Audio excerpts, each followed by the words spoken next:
ভাত রান্না তরকারি যেটা বলে সেটা কেন যেন চুলার পারে আমার একটু যাওয়াই কম হয়েছে, তবে এটা ভালো হয়েছে। আমি বড় বয়স পর্যন্ত না রান্না করেই পার পেয়ে গেছি। সাকিব খানের কি আছে যা শাকিব খানের নেই? আমি। বাহ।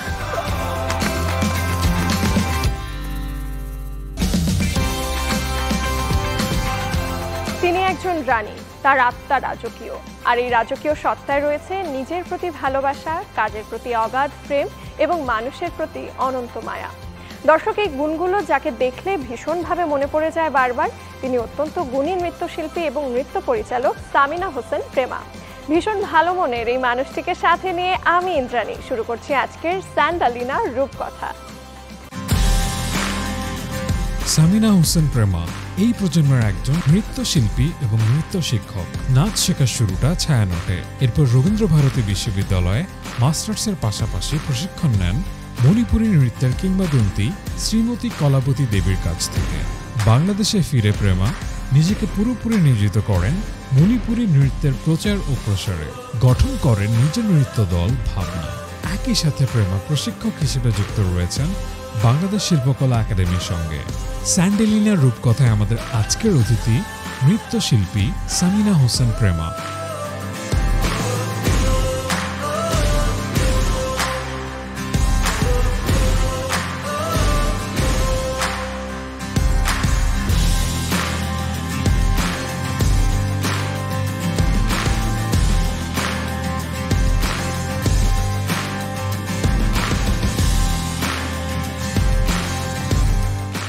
কেমন আছেন?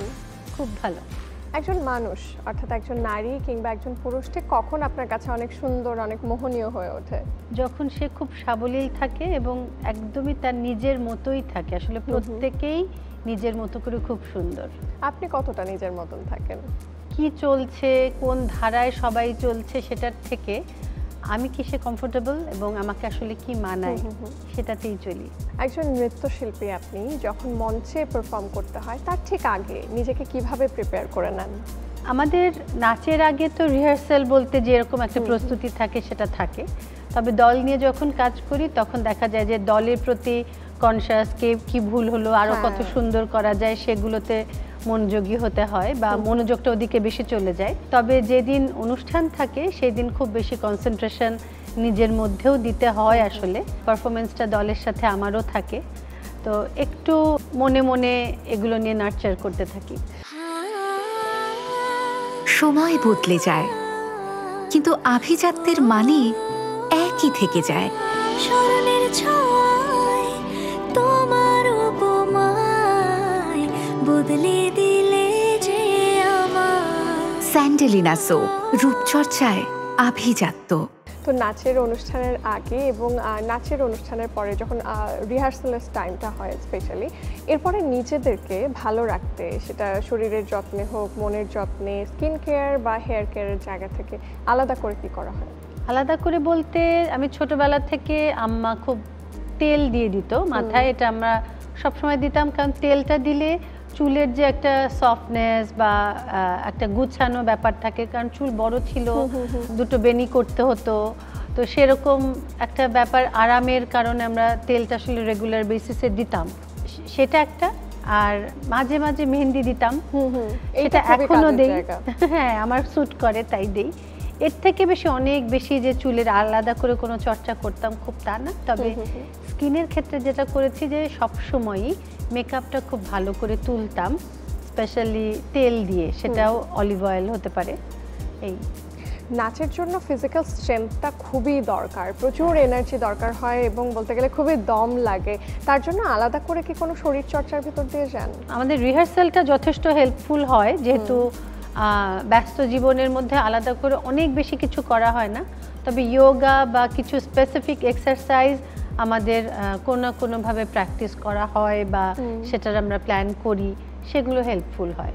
এবার একটু ব্যক্তিগত জায়গা থেকে জানতে চাই, নিজের ত্বকের যত্নে একদম নিয়ম করে কি কি করা হয়? ছোটবেলা থেকে আসলে খুব বেশি ওগুলোর প্রতি মনোযোগী ছিলাম না, তবে ওই যে বললাম যে কখনোই সাজুগুজু করলে বা যাই করেছি না কেন সেটাতে মেকআপটা খুব ভালো করে তুলতাম।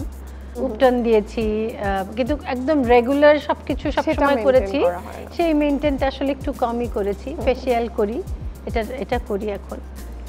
আবারও যদি নাচের প্রসঙ্গে আসি, নাচের মেকআপটা যখন নিতে হয়, নাচের মেকআপ নেওয়ার প্রস্তুতিটাও তো আলাদা, একটু লাউড হয় এবং মণিপুরের নাচের তো অনেক ধরনের অর্নামেন্টাল জায়গা থাকে, অনেক কিছু পড়তে হয়।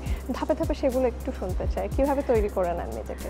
মেকআপ তো নাচের কম বেশি যেই বেসটা আমরা দেই সেটা সচরাচর হালকা মেকআপ না, সেটা অনেক পুরু, অনেকগুলো নিয়ম পালন করে আমাদের চোখ আঁকার একটা বিষয় থাকে, চোখটা স্পেশালি আসলে, আর চুল বাঁধারও স্পেশালিটি থাকে। হ্যাঁ, তো সেগুলো ক্লাসিক্যালের ক্ষেত্রে কিছু পরিমিতিবোধ রাখতেই হয়, কারণ অতিরিক্ত বা বেশি চাকচিক্য ক্লাসিক্যাল নাচে আসলে প্রাধান্য পায় না। আর যখন আমরা সৃজনশীল কোনো কাজ করি তখন আমরা আসলে অনেক রকম ভ্যারিয়েশন, আইশ্যাডোর অনেক রকম এক্সপেরিয়েন্সগুলো করতে থাকি। আবার একটু ব্যক্তিগত জীবনে ফিরবো।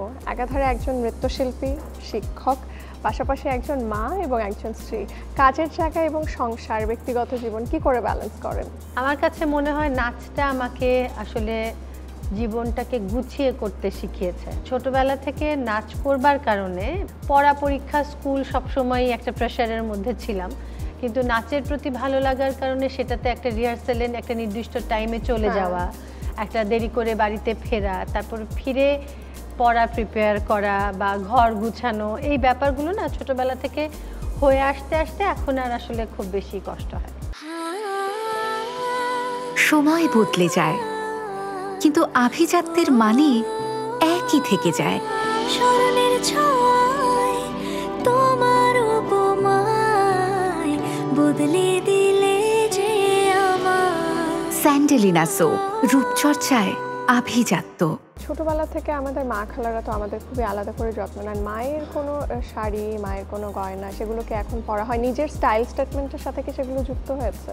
আমার আইডল তো মাই। আসলে ছোটবেলা থেকে পদে পদেই আম্মা আসলে কিভাবে কথা বলবো, মানুষের সামনে কি বলবো, কি করব, কি পরলাম, এখনো রেডি হয়ে আসলে বা কোথাও গেলে দেখি তো কি পরলা, কি করলা, সেটা থাকে। আর ইচ্ছা হলে আম্মার আলমারিটা খুলে তোমার একটা শাড়ি পরি, তো সেগুলো সবসময়ই ছিল, এখনো আছে। তো ওই তাদের সাজ পোশাকটা আমি আসলে অনেক বেশি ট্র্যাডিশনাল, আপনাকে দেখলে এটা মনে হয়। তা আম্মার মধ্যেও এই বাঙালিপনাটা অনেক বেশি আছে, তা আমার কাছে ওটাই আমার মধ্যে প্রভাব ফেলে। এবার নিজে যখন মা হলেন, মা হওয়ার পর তো প্রত্যেকটা মেয়েরই শারীরিক এবং মানসিক জায়গা অনেকটা পরিবর্তন হয়, সেই জায়গা থেকে আবার নিজস্ব শেপে নিজের জায়গাতে ফিরলেন কি করে?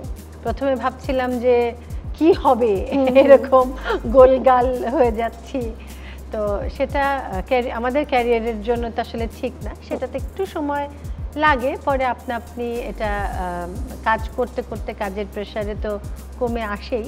তবে হ্যাঁ, বয়সটা যত বাড়ার দিকে যায় অনেক বেশি কনসিয়াস হতে হয়। আগে যেমন ইচ্ছা মতো খেলেও হয়তো গায়ে লাগতো না, এখন কিন্তু এখন একটু খেলেই মনে হয় বোধহয় বেশি খাচ্ছি, কিন্তু এই তো। ডায়েট প্ল্যানটা তাহলে একটু শুনি, যেহেতু খাওয়া দাওয়ার প্রসঙ্গ আসলেই। সকালে, দুপুরে এবং রাতে কি খাবার খাওয়া হয়? সকালে আমি একটা রুটি, একটা ডিম, আর আমার দুধ ছোটবেলা থেকে এত প্রিয়। আমি মানে যতই ভরা পেট থাকুক না কেন, শোয়ার আগে আমার কাছে এক গ্লাস দুধ মনে হয় যেন একটা এনার্জি আনে, যেটা আমার পরের দিনের, সত্যি সারা দিনের যে খাটনিটা যায় আমার কাছে মনে হয় অনেক পূরণ করে। হ্যাঁ। রাতে ভালোবাসেন কি? আমি রাতে খুব পারি না, মানে পারি না বলতে গিয়ে আমি রান্না নিয়ে অনেক বেশি এক্সপেরিয়েন্স ছোটবেলা থেকে অনেক বেশি করিনি। টুকিটাকি নাস্তা করেছি, হালুয়া, এই সেই ছোট ছোট ছোট ছোট নুডলস, এই সেই, কিন্তু একদম ভাত রান্না তরকারি যেটা বলে, তো সেটা কেন যেন চুলার পারে আমার একটু যাওয়াই কম হয়েছে। তবে এটা ভালো হয়েছে, আমি বড় বয়স পর্যন্ত না রান্না করেই পার পেয়ে গেছি। যেহেতু রান্নার কথা উঠলো, একটু জানতে চাই, ছোট করে যেটা রান্নাই আপনি করতে পারেন, তার মধ্যে কোন খাবারটা আপনার বাড়ির মানুষজন, অর্থাৎ আপনার স্বামী এবং আপনার সন্তানরা খুব পছন্দ করেন? আমি ডিমের কিছু প্রিপারেশন, হালুয়া, তারপরে নুডলস, এইসব প্যাটার্নের কিছু জিনিস বিভিন্নভাবে ট্রাই করি আমার মতো করে, সেটা মাঝে মাঝে হিট হয়ে যায়। আর শপিং ঘোরাফেরা এটা নিয়ে কেমন হবি রয়েছে? শপিং তো সবারই পছন্দ, এটা তো আসলে বলার অপেক্ষা রাখে না। হ্যাঁ, কোনো অপশনই নাই এটাকে ভালো না লাগার।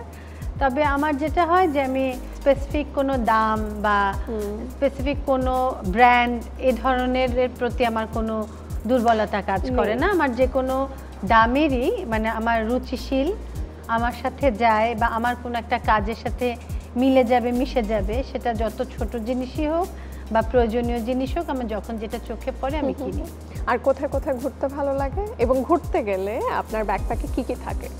ঘুরতে ভালো লাগে যে কোনো সুন্দর জায়গা, সেখানে তো আসলে ঢাকার মধ্যে একরকম ব্যাপার, বিদেশের আরেক রকম ব্যাপার। বিদেশে যেটা হয় যে যেহেতু সবসময় গাড়ির সাপোর্ট বা ব্যাপারগুলো থাকে না, তো একটু এক্সট্রা ব্যাগ ট্যাগ কিছু সাপোর্ট হয়তো সাথে বেশি থাকে। আর এখানে যখন গাড়ির সাপোর্ট থাকে, গাড়িতে কিছু জিনিস রেখে হালকা ব্যাগ নিয়ে ঘুরতে আরাম লাগে, কাঁধে যত কম জিনিস থাকবে। তো বাচ্চা যখন ছোট ছিল তখন অনেক কিছু নিতে হতো, আর এখন হচ্ছে একটু সাজুগুজুর জিনিস। যেহেতু আপনাকে দেখেছি সবসময় ট্র্যাডিশনাল অ্যাটায়ারে, কখনো কি লিপস্টিক শেড বলুন বা একটু গয়না এগুলো নিয়ে কি একটু ফিউশন করার বা একটু রিস্কি ধরনের ফ্যাশন ট্রাই করার চেষ্টা করেছেন কখনো? চেষ্টা করিনি তা না, ওরকম করবার পরে আমার নিজে খুব ভালো লাগে না, কিন্তু হ্যাঁ অচেনা লাগে, এবং অন্যকে কিন্তু আমার ইম্প্রোভাইজেশনে দেখতে খুব ভালো লাগে। আমার মেয়ে অনেক রকম করে সাজে, সেগুলো আমার মজাই লাগে, সেগুলো কিন্তু অনেক মডার্ন লুক হয় কখনো কখনো। তো আমি আসলে সবসময় একটু লাইট সাজগোজেই বিশ্বাসী। এবার একটু অন্য প্রসঙ্গে আসতে চাই। একজন মানুষ যখন আরেকজনকে কমপ্লিমেন্ট করে সবারই তো ভালো লাগে, সেটা যদি হয় খুবই কাছের মানুষ, প্রিয় মানুষ, তা তো আর বলার অপেক্ষা রাখে না। সাকিব খান আপনার স্বামী, হইচই বাংলাদেশের কান্ট্রি ডিরেক্টর, উনি যখন আপনাকে বলে তুমি অনেক সুন্দর, মন চায় সব ভুলে তোমার দিকে তাকিয়ে থাকি, তখন আপনার কেমন লাগে? ওফ, এরকম করে বললে তো ভালোই হতো। বলেন না? একদমই বলে না, বন্ধু তো তাই হয়তো বা। বন্ধু তাহলে কিভাবে বলে, কিভাবে আপনাকে কমপ্লিমেন্ট করে? আসলে বুঝতেই পারি, আসলে কিছু কিছু অনুভূতি থাকে, সবসময় প্রকাশের প্রয়োজন হয় না। তবে শাড়িটা সুন্দর, কোথা থেকে কিনছো, এটা কবে কিনলা, এরকম টাইপের নানান টাইপের অঙ্গভঙ্গি দিয়ে বুঝে নিতে হয়।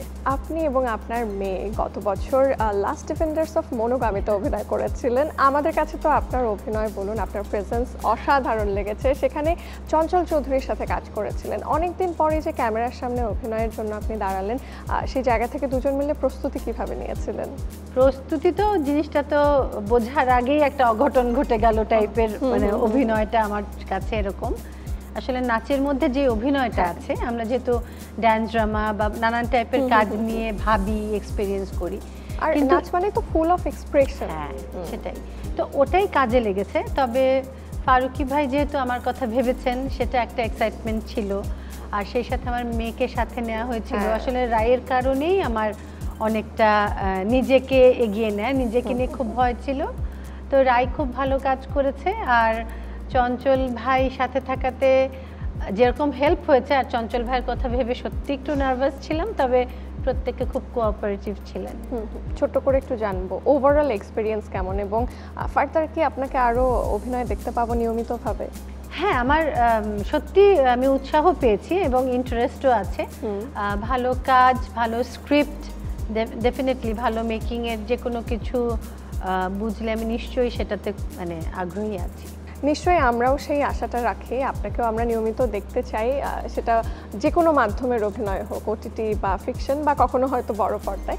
তবে এবার একটু ভিন্ন বিষয় নিয়ে আপনার কাছ থেকেই জানতে চাই, শিল্পীরা মনের দিক থেকে খুবই সেন্সিটিভ হয়, এবং অনেকে এটাও বলেন শিল্পীদের দুঃখটাও বেশি, কিন্তু থাকে একদমই অব্যক্তভাবে। যখন মনটা খুবই খারাপ থাকে এবং মানসিক স্বাস্থ্যের ভীষণ রকমের অবনতি হয়, নিজেকে সেখান থেকে তুলে কি করে দাঁড়ান? রবীন্দ্রনাথ আমার খুব ভাল লাগে, গান গুনগুন করে নিজেও গাই, অনেক সময় গীতবিতানের পাতাও উল্টাই। রবীন্দ্রসঙ্গীত আসলে আমার সাথে খুব মিশেও যায়, তো সেটা আমার অনেক বড় একটা সাপোর্ট। মাঝে মাঝে চুপচাপ থাকি, আমার গাছ খুব ভালো লাগে, প্রকৃতি খুব ভালো লাগে, বারান্দায় বসি, আর আমার বাগানের কাজ করতে খুব ভালো লাগে, ওখানেও অনেক টাইম স্পেন্ড করি। এই তো। চমৎকার। কি কি গাছ আছে ওখানে? পাতাবাহারই বেশি, সেখানে পাতার নানান টাইপের রং আছে, আর বাইরের প্রকৃতির গাছের সাথে ভেতরের গাছগুলো মিলেমিশে একাকার হয়ে যায়, সেগুলোর পরিচর্যা করতে সময় চলে যায়। সত্যি আপনি মানুষটা যেমন সুন্দর, আপনার বাচনভঙ্গি থেকে শুরু করে সবকিছুই যেন সুন্দর, যেন সুন্দরের প্রতিমা। এই সুন্দর মানুষটাকে নিয়ে এবার আমরা আমাদের এই আড্ডা জায়গাটাকে একটু স্পাইস আপ করব, কারণ এবারের রাউন্ড র্যাপিড ফায়ার। বাবা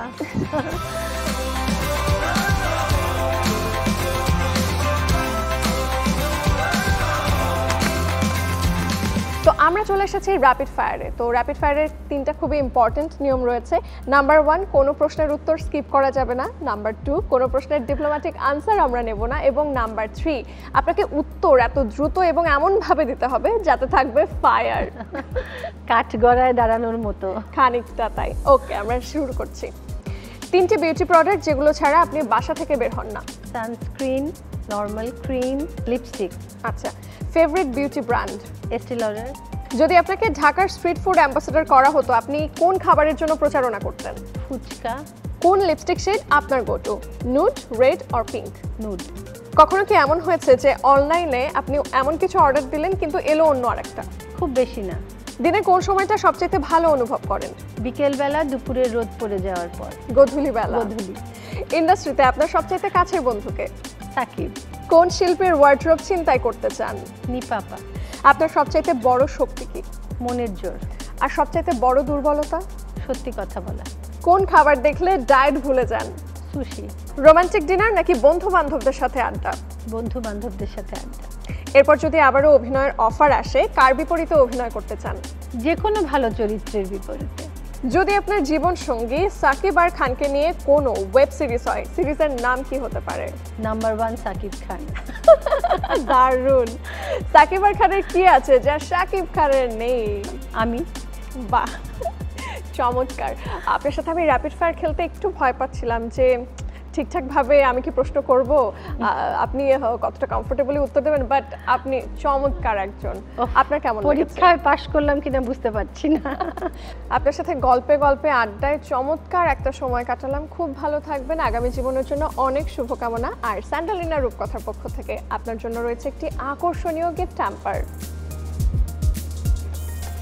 থ্যাংক ইউ।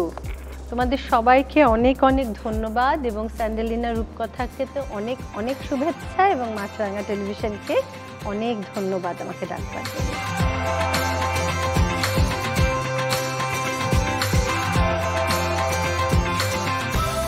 আমন্ত্রণ জানাচ্ছি স্যান্ডালিনা রূপকথায়। সঙ্গে আছে আমি রাহিমা সুলতানা রিতা। আজকে আমি আপনাদের খুব এফেক্টিভ একটা হোম রেমেডি তৈরি করে দেখাবো, আশা করি আপনাদের কাজে লাগবে। আমার সঙ্গে আছে আজকে মডেল সোনিকা। সোনিকা কেমন আছো? আলহামদুলিল্লাহ, আপনি কেমন আছেন? আমি ভালো আছি। সোনিকা, আমি আসলে তোমার স্কিনটাকে অ্যানালাইসিস করেই দেখলাম যে একটু পাফিনেস আছে, একটু হালকা রিঙ্কেলসের ভাব দেখতে পাচ্ছি। তো এই জিনিসগুলো তুমি যদি এখন থেকেই প্রিভেনশন না নাও তাহলে দেখা যাবে যে একটা সময় গিয়ে অনেক বেশি হয়ে গেছে।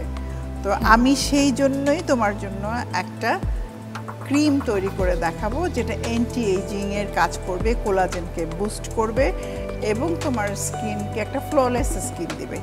এর জন্য আমাদের যেটা দরকার, আমি এখানে রাইসকে ব্লেন্ড করে নিয়েছি, হ্যাঁ, সেদ্ধ করে রাইস ব্লেন্ড করে নিয়েছি। রাইস স্কিনের জন্য অত্যন্ত ভালো, এটা প্যারা অ্যামাইনো ব্যানজাইক অ্যাসিড আছে, এছাড়াও রাইসের মধ্যে পটাশিয়াম আছে, আরও যে জিনিসগুলো আছে প্রত্যেকটাই আমাদের স্কিনের জন্য ভালো। তার সাথে আমি দিয়ে দিচ্ছি তিসির জেল। তিসির জেলও আমাদের স্কিনকে ময়েশ্চার দিতে হেল্প করে। তোমার ময়েশ্চারটা খুব দরকার স্কিনের জন্য। আর ক্রিমি টেক্সচারের জন্য অ্যালোভেরা আমি ইউজ করি খুব বেশি, কারণ অ্যালোভেরাটা ময়েশ্চার দিতে হেল্প করে। তোমার স্কিনে একটু ড্রাই ভাবও আছে, বেশ ড্রাইনেস আছে আমি দেখতে পাচ্ছি। তো ড্রাইনেসটাকে দূর করার জন্য এখানে আমি একটু গ্লিসারিন অ্যাড করব, ব্যাস। আর যদি তুমি চাও যে না একটু সুগন্ধ দরকার, অনেক সময় অনেকে আছে, সেই ক্ষেত্রে আমরা অল্প একটু just 1 drop rose water add করতে পারি। তবে তুমি ভুলেও তোমার স্কিনে কখনো ব্লিচ যেমন লেবু, টমেটো এগুলো ব্যবহার করবে না, তাহলে দেখা যাবে যে স্কিন বার্ন করবে। অ্যালোভেরা ডিরেক্ট যেটা আমরা করি, ডিরেক্ট কখনোই করা যাবে না। এই যে দেখো একটা ক্রিম কনসিস্টেন্সিতে এসে গেছে, এই যে আমি বিট করে নিয়ে আসলাম। এখন এটা আমি এখানে ঢেলে দিচ্ছি। এই ক্রিমটা যদি তুমি রেগুলার ইউজ করো তাহলে তোমার স্কিনের যে সমস্যা আছে সেগুলো অনেকটাই চলে যাবে। তবে কিভাবে করতে হবে আমি সেটাই তোমাকে দেখিয়ে দেব। যাদের খুব বেশি ড্রাই স্কিন তারা চাইলে একটা ভিটামিন ই ক্যাপসুল অথবা কোকোনাট অয়েল ইউজ করতে পারে। তা আমি আসলে ই ক্যাপসুলটাকেই বেশি মানে আমার কাছে ভালো লাগে, কারণ ভিটামিন ইটাও আমাদের চলে যাচ্ছে স্কিনে। আমি কেটে জাস্ট পুরো অয়েলটা দিয়ে দিলাম, শেষ। এখন যেটা করব আমি একটু ভালোভাবে মিশিয়ে দিচ্ছি, ব্যাস হয়ে গেল। প্রিয় দর্শক, এখন আপনারা আপনাদের নিজেদের উপর কেমন করে অ্যাপ্লাই করবেন এবং মাসাজ করবেন সেটাই আমি দেখিয়ে দেব। আমাকে সাহায্য করছে সনিকা। এসো।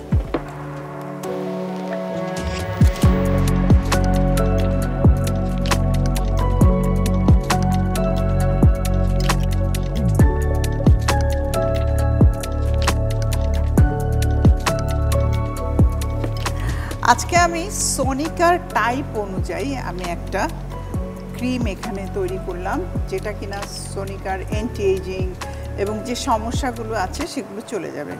আপনারাও আপনাদের স্কিনের টাইপ বুঝে যে প্রোডাক্টগুলো আপনার স্কিনের সাথে যাবে সেগুলো দিয়ে আপনি আপনার এই ক্রিমটা তৈরি করে ইউজ করবেন।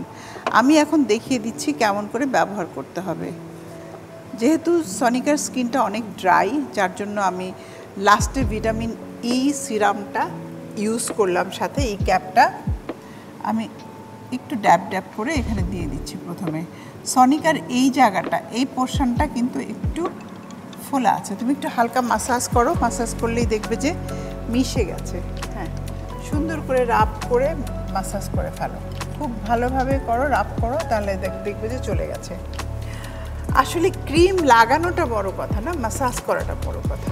যেমন আমরা আমাদের ফেসের কোনো দরকার নেই, আজকাল অনেক বোটক্স সার্জারি এগুলো অনেক আমরা শুনি, বাট এগুলো very harmful for the skin, face, সব কিছু।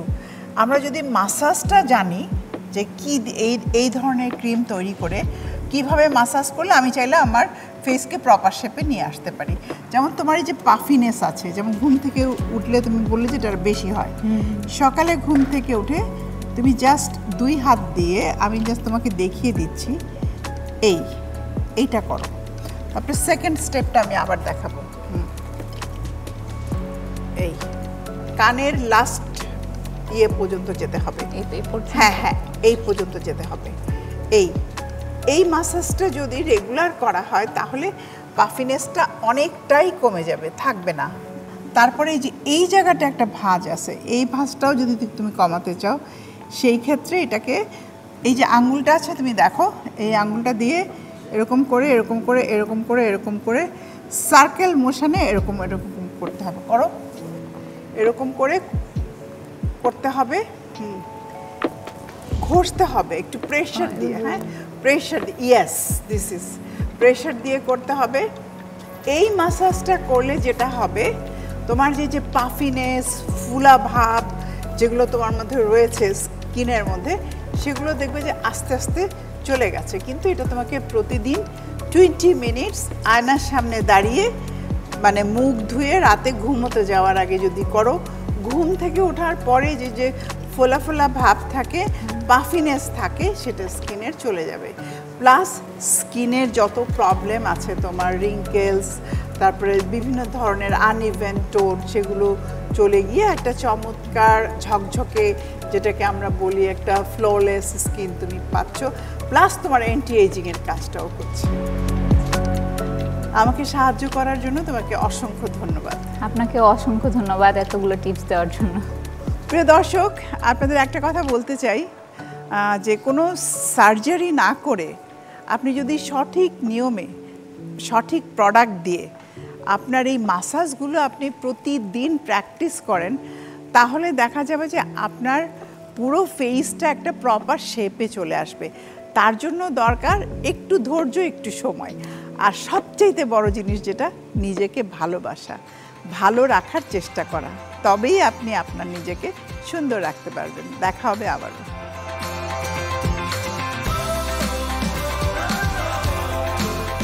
প্রিয় দর্শক, আপনাদেরকে অভিনন্দন জানাচ্ছি আপনাদের প্রিয় অনুষ্ঠান স্যান্ডেলিনা রূপকথায়। সাথে আছে আমি সালদিন, আমার সাথে আছে শ্রাবণ এবং শিলা। চলুন এ পর্বে আমরা দেখব ইয়োগার মাধ্যমে কিভাবে আমরা আমাদের ব্রেনকে খুবই ভালো রাখতে পারি, কারণ আমরা জানি আমাদের জীবনের সব সফলতার মূল চাবিকাঠি হলো ব্রেনের কার্যক্ষমতা। প্রথম আমরা শিখব আসলে ব্রেনের কার্যক্ষমতা নষ্ট হয় কেন। ব্রেনের কার্যক্ষমতা নষ্ট হওয়ার একটি কারণ, সেটি হলো আমাদের নেগেটিভ চিন্তা। সেজন্য আমাদের প্রথম টার্গেট থাকবে আমাদের নেগেটিভ চিন্তাকে কিভাবে আমরা বন্ধ করব। সেজন্য আমরা মেডিটেশন করব। চোখ বন্ধ করে ক্রস লেগ পজিশনে বসে কোমর সোজা রেখে যখন চোখ বন্ধ করব, তার মানে হলো আমরা আমাদের প্রাকৃতিক অবস্থার মধ্যে আমরা যোগ হয়েছি। এই অবস্থা থেকে গভীরভাবে শ্বাস গ্রহণ করব। আমরা জানি যত বেশি গভীরভাবে শ্বাস গ্রহণ করব, সেটি কিন্তু আমাদের ব্রেন বা আমাদের নিউরনসগুলোর খাবার হলো অক্সিজেন। আসলে এই কাজগুলো সঠিকভাবে করতে পারে না, তার মূল কারণ হলো আমরা যখন ছোট শ্বাস গ্রহণ করি, ছোট শ্বাস গ্রহণ করলে নিউরনসগুলো ঠিকভাবে কাজ করতে পারে না, যার ফলে এগুলো ক্ষতিগ্রস্ত হয়। সেজন্য আপনাকে গভীর ব্রেথের অভ্যাস করতে হবে। আর এটি হলো একটি প্রক্রিয়া যেটি আপনাকে নিয়মিত চর্চার মাধ্যমে আপনি একটি স্বাভাবিক প্রক্রিয়া সৃষ্টি করতে পারবেন। গভীরভাবে শ্বাস গ্রহণ করবেন এবং ধীরে ধীরে সময় নিয়ে শ্বাস ছাড়বেন। এটি 1 থেকে 2 মিনিট হবার পর একটি শান্ত অবস্থা আপনার মন এবং শরীরে তৈরি হবে। তারপর আমরা আমাদের সমস্ত চিন্তাগুলোকে নাকের মধ্যে অথবা কপালের মধ্যে রাখব। এটি কমপক্ষে 15-20 মিনিট আমরা প্রত্যেক দিন চেষ্টা করব। তারপর একটি প্রাণায়াম করব যেটি ব্রেনের জন্য একটি মেডিসিন হিসেবে কাজ করে, সেটি হলো ভ্রামরী প্রাণায়ামা।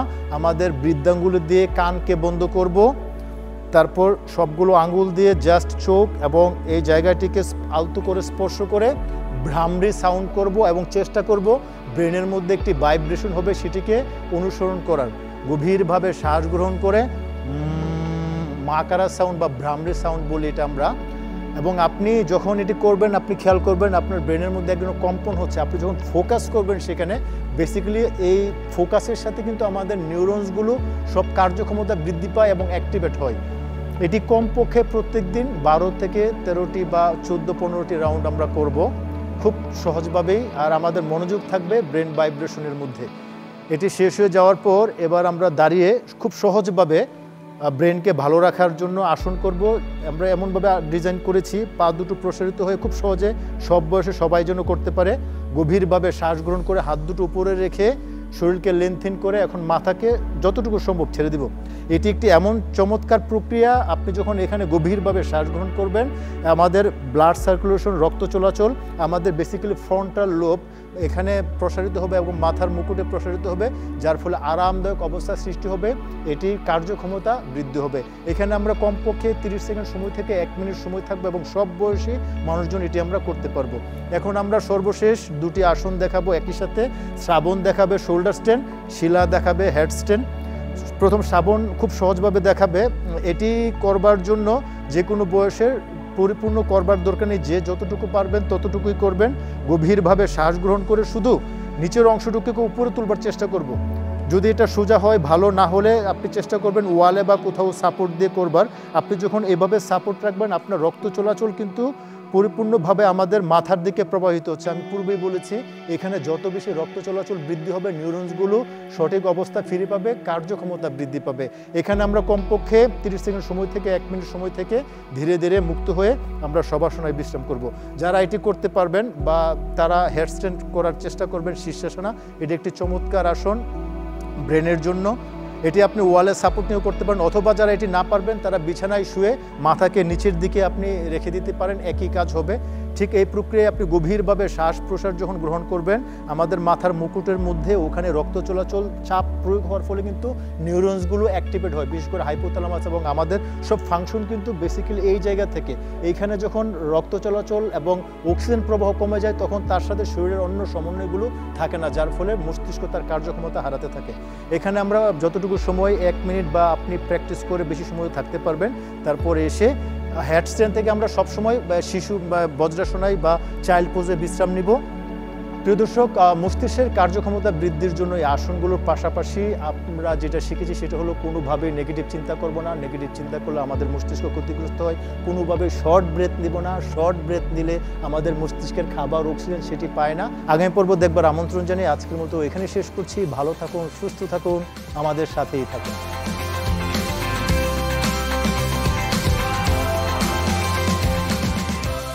দর্শক, স্যান্ডেলিনা রূপকথা থেকে এবার তো আমার বিদায় নেবার সময় হলো। আগামী পর্বে আবারও হাজির হয়ে যাব প্রিয় কোনো তারকাকে সাথে নিয়ে। সাথে থাকবে দারুণ সব বিউটি টিপস এবং দুর্দান্ত কিছু যোগা টিপসও। সে পর্যন্ত ভালো থাকুন, মাছরাঙা টেলিভিশনের সাথেই থাকুন।